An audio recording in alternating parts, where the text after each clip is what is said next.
Hi dears, എല്ലാവർക്കും പുതിയ വീഡിയോയിലേക്ക് സ്വാഗതം. ഇന്നത്തെ വിശേഷങ്ങളാണ്. ഇന്ന് രാവിലെ ബ്രേക്ക്ഫാസ്റ്റിന് പുട്ടാണ് ഉണ്ടാക്കിയത്. പിന്നെ നമ്മുടെ പഴം ഉണ്ട് കേട്ടോ, നമ്മുടെ കൊല വെട്ടിയില്ലേ, അതിൻ്റെ പഴം തന്നെയാണ്. അപ്പോൾ അത് തീരാനായിട്ടുണ്ട്. ഇപ്പോൾ പുട്ടും പഴമാണ് ഓടിക്കൊണ്ടിരിക്കുന്നത്.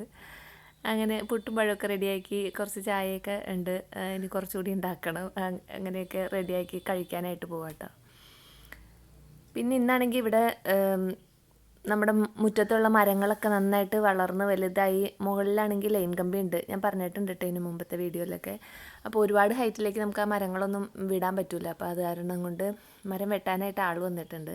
അപ്പോൾ ഹസ്ബൻഡ് വരുമ്പോൾ ഇതുപോലെ പൊങ്ങിപ്പോയ എല്ലാ മരങ്ങളും വെട്ടി വെളുപ്പിച്ച് ഒറ്റയ്ക്കായിട്ട് പോവാറ്. അത് കഴിഞ്ഞ് വരുമ്പോഴത്തേനും വീണ്ടും അതൊക്കെ വളർന്ന് മരമായിട്ടുണ്ടാവും. അപ്പോൾ അവിടെ മരം വെട്ട് തകൃതിയായിട്ട് നടന്നുകൊണ്ടിരിക്കുന്നുണ്ട്. ഞാൻ പിന്നെ അടുക്കളയിൽ വന്നിട്ട് എനിക്ക് ഇന്ന് കുറച്ച് ജോലിയുണ്ട് കേട്ടോ. അപ്പോൾ ഇന്ന് ഞാൻ കുറച്ചധികം തന്നെ സവാള അരിഞ്ഞ് വെച്ചിട്ടുണ്ട്. അപ്പോൾ ഈ സവാള ഇങ്ങനെ ബിസ്ത ഉണ്ടാക്കാൻ വേണ്ടിയിട്ടാട്ടോ. ബിസ്ത എന്ന് പറഞ്ഞു കഴിഞ്ഞാൽ നമ്മൾ ഈ ബിരിയാണിയൊക്കെ ഉണ്ടാക്കിയിട്ട് അതിൻ്റെ നെയ്ച്ചോറിൻ്റെയൊക്കെ മുകളിൽ സവാള വറുത്തിടൂലേ, അതിനെയാണ് ബിസ്ത എന്ന് പറയുന്നത്. അപ്പോൾ ആ ബിസ്ത ഞാൻ ഉണ്ടാക്കുന്ന സമയത്ത് കുറച്ചധികം ഉണ്ടാക്കി വെക്കാറുണ്ട് കേട്ടോ. ഞാൻ എപ്പോഴും എനിക്ക് മടിയാണെങ്കിൽ നമ്മൾ നെയ്ച്ചോറ് ബിരിയാണിയൊക്കെ വെച്ച് കഴിയുമ്പോൾ പിന്നെ ലാസ്റ്റ് ആകുമ്പോഴത്തേനും നമ്മൾ കുറേ അരിഞ്ഞ് പെറുക്കി ഉണ്ടാക്കിയൊക്കെ വരുമ്പോൾ ബിരിയാണിയും നെയ്ച്ചോറൊക്കെ റെഡിയായി ലാസ്റ്റ് ഇത് പിന്നെ വറുത്ത് സവാളയും കൂടി ഇടുന്ന അരി ഓർക്കുമ്പോൾ ഭയങ്കര മടി വരും കേട്ടോ. അപ്പോൾ ഇതെൻ്റെ കയ്യിൽ വറുത്ത് ഞാൻ സ്റ്റോക്ക് ചെയ്ത് വെച്ചേക്കും. അപ്പോൾ പിന്നെ അത് വേഗം കഴിയും. അതല്ലെങ്കിൽ പിന്നെ അതൊരു ജോലി പോലെ മടിച്ചിട്ടെന്നാൽ പിന്നെ വേണ്ടാന്ന് വിചാരിച്ച് ഇത് തീരണ സമയത്ത് പിന്നെ ഞാൻ വറുത്തിടാൻ നിൽക്കില്ല കേട്ടോ. ഈ അണ്ടിപ്പരിപ്പ് മുന്തിരി സവാളയൊക്കെ വറുത്തിടണ പരിപാടി ഞാൻ വേണ്ടാന്ന് വയ്ക്കും മടി വരുമ്പോൾ. അല്ലെങ്കിൽ ഞാൻ എന്ത് ചെയ്യുന്നു വെച്ചാൽ ഇതുപോലെ നേരത്തെ കുറച്ചധികം വറുത്ത് വെച്ചേക്കും. അപ്പോൾ ഞാൻ പണ്ട് മുതലേ ഇതുപോലെ ഇങ്ങനെ വറുത്ത് വയ്ക്കാറുണ്ട് കേട്ടോ. അപ്പോൾ ഇത് നല്ല എളുപ്പമാണ്. നമുക്കിത് ഫ്രീസറിലൊന്നും വയ്ക്കേണ്ട.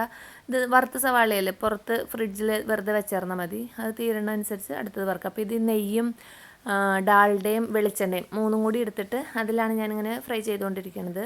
കുറച്ചധികം സമയം പിടിക്കും, പക്ഷേ ഒരു ദിവസം മെനക്കെട്ട് കഴിഞ്ഞാൽ പിന്നെ കുറേ നാളത്തേക്ക് നമുക്ക് ടെൻഷൻ ഉണ്ടാവില്ല. അങ്ങനെയാണ്. അപ്പോൾ ഞാനതിപ്പോൾ ചെയ്തുകൊണ്ടിരിക്കുന്നതാണ്. അതിപ്പോൾ ഈ നെയ്യും സവാള വറുത്തതും കൂടി ആകുമ്പോൾ നന്നായിട്ട് കോട്ട് ചെയ്ത് ഇങ്ങനെ ഇരിക്കും കേട്ടോ ഫ്രിഡ്ജിൽ വയ്ക്കുമ്പോൾ. അപ്പോൾ അത് കേടൊന്നും ആവില്ല. ആർക്കും വേണമെങ്കിലും അങ്ങനെ ചെയ്യാം കേട്ടോ. അപ്പോൾ ഞാൻ ഈ ഒരു പരുവാകുമ്പോഴത്തേനും ഒരു ഗോൾഡൻ കളറിലേക്ക് കയറുന്ന പരുവാവും. അപ്പോൾ കുറച്ച് പഞ്ചസാര ഇട്ട് കൊടുക്കണം കേട്ടോ. അപ്പോൾ നല്ല ക്രിസ്പി ആയിട്ടിരിക്കും സവാള ഫ്രൈ ചെയ്ത് കഴിയുമ്പോൾ.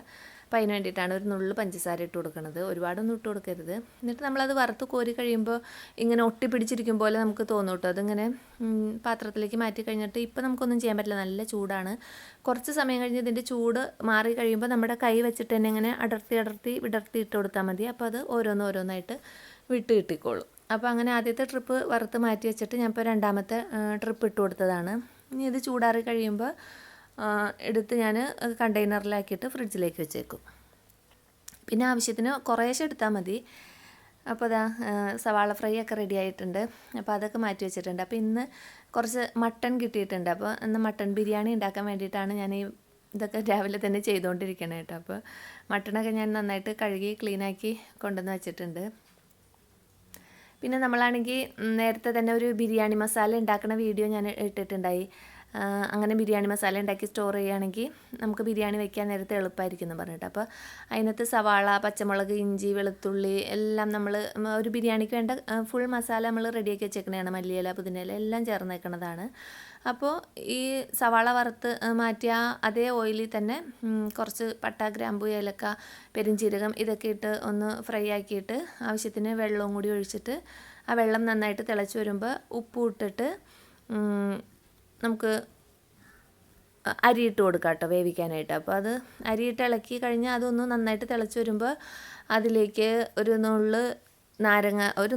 ഒരു സ്പൂൺ നാരങ്ങ നീരോ അല്ലെങ്കിൽ ഒരു സ്പൂൺ വിനാഗിരിയോ ചേർത്ത് കൊടുക്കണം കേട്ടോ. അപ്പോൾ നന്നായിട്ട് തിളച്ച് വരുമ്പോൾ ഈ ആവി അടിക്കണോണ്ട് ഞാനത് ഒഴിച്ചത് നിങ്ങൾ കണ്ടിട്ടുണ്ടാവില്ല.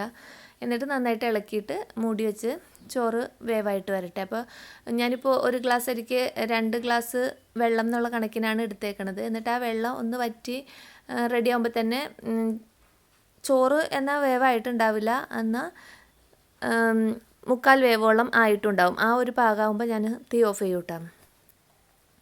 അപ്പോൾ ഈ അരി നമ്മൾ മന്തി റൈസാണ്. അപ്പോൾ ഇതിന് കുറച്ച് വേവ് കൂടുതലുള്ള അരിയാണ്. അപ്പോൾ അതിന് ഒരു ഗ്ലാസ് അരിക്ക് 2 ഗ്ലാസ് വെള്ളം പോരാ, കുറച്ചുകൂടി വെള്ളം വേണം. ഒരു 1/2 ഗ്ലാസോ 3/4 ഗ്ലാസോ അത് ഓരോ അരിയുടെ വേവ് അനുസരിച്ച് കൂടുതൽ വേണം. അപ്പോൾ ആ വെള്ളം ഞാനിവിടെ കുറച്ചാണ് എടുത്തിട്ടുള്ളൂ. അപ്പോൾ ആ അരി ഞാൻ വേവിച്ചിട്ട് വേറൊരു പാത്രത്തിലേക്ക് മാറ്റിയിട്ടുണ്ട്. എന്നിട്ട് അതേ സെയിം പാത്രത്തിൽ തന്നെ മസാല ഉണ്ടാക്കാൻ വേണ്ടിയിട്ടാട്ടോ. അപ്പോൾ ഇനി ഒരുപാട് പാത്രങ്ങളിൽ ഇങ്ങനെ ആക്കി എടുക്കണ്ടല്ലോ എന്ന് വിചാരിച്ചിട്ടാണ്. അപ്പോൾ അരി വേവിച്ചത് മാറ്റി വെച്ചിട്ട് അതവിടെ തട്ടിപ്പൊത്തി തന്നെ വെച്ചേക്കാണ്. അപ്പോൾ എന്താണെന്ന് വെച്ച് കഴിഞ്ഞാൽ ചൂടൊട്ടും പുറത്ത് പോകാതെ അങ്ങനെ തന്നെ ഇരുന്നോളും. എന്നിട്ട് ഈ മസാല നമ്മൾ അന്ന് ഉണ്ടാക്കി വെച്ച ബിരിയാണി മസാലയാണ്. അതൊന്ന് ആവശ്യത്തിന് ഈ ബിരിയാണിക്ക് ആവശ്യത്തിനുള്ള മസാല ഇട്ട് കൊടുത്തിട്ട് നന്നായിട്ട് ചൂടായി വരുമ്പോൾ വേവിച്ച് വെച്ചിട്ടുള്ള മട്ടൺ ഇട്ട് കൊടുക്കണം. അപ്പോൾ ഈ മട്ടൺ കുക്കറിൽ ഞാൻ ഒരു കുറച്ച് കുരുമുളക് പൊടിയും മഞ്ഞൾപ്പൊടിയും ഉപ്പും മാത്രം ഇട്ടിട്ട് വേവിച്ചെടുത്തതാട്ടോ. കുറച്ച് വെള്ളം കൂടി ഒഴിച്ചിട്ട് ഒരു 6 വിസിലടിപ്പിച്ചിട്ടുണ്ട്. അങ്ങനെ വേവിച്ച മട്ടണാണ് ഇപ്പോൾ ഇട്ട് കൊടുത്തത്. അപ്പോൾ ആ മസാലയിൽ കിടന്നിട്ട് ആ മട്ടണും മസാലയൊക്കെ നന്നായിട്ട് യോജിച്ച് വരട്ടെ. ഇനി ഇത് നന്നായിട്ട് തിളച്ച് വരുമ്പോൾ ഇതിൻ്റെ മുകളിലേക്ക് ചോറിട്ട് കൊടുക്കുക.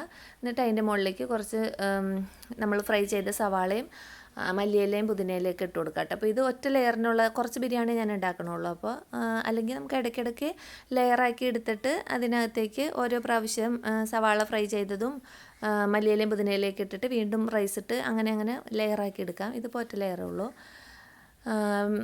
അങ്ങനെ ഞാനതവിടെ റെഡിയാക്കി വെച്ചിട്ടുണ്ട്. പിന്നെ അത് 20 മിനിറ്റ് ദമ്മാക്കാനായിട്ട് മൂടി വെച്ചായിരുന്നു. 20 മിനിറ്റ് കഴിഞ്ഞപ്പോൾ ബിരിയാണി റെഡി ആയിട്ടുണ്ട് കേട്ടോ. അപ്പോൾ ഇത് ആവി അടിക്കണോണ്ട് എനിക്കിത് കറക്റ്റായിട്ട് കാണിച്ചു തരാനും പറ്റണില്ല. പിന്നെ ഇതിനിടയ്ക്ക് പപ്പടമൊക്കെ ഫ്രൈ ചെയ്തു, അതിൻ്റെ സർലാസൊക്കെ ഉണ്ടാക്കി, അച്ചാർ ഒക്കെ ഉണ്ട് കേട്ടോ. അങ്ങനെ ബിരിയാണിയൊക്കെ കഴിച്ചിട്ട് പിന്നെ കുറച്ച് മുന്തിരിയും കൂടി കഴുകി അത് വച്ചിട്ടുണ്ടായി. അപ്പോൾ അതും കഴിച്ചു. അപ്പോൾ ഇന്നത്തെ വിശേഷങ്ങൾ ഇതൊക്കെയാണ്. വീണ്ടും അടുത്ത വീഡിയോയിൽ അടുത്ത വിശേഷങ്ങളുമായിട്ട് വരാം.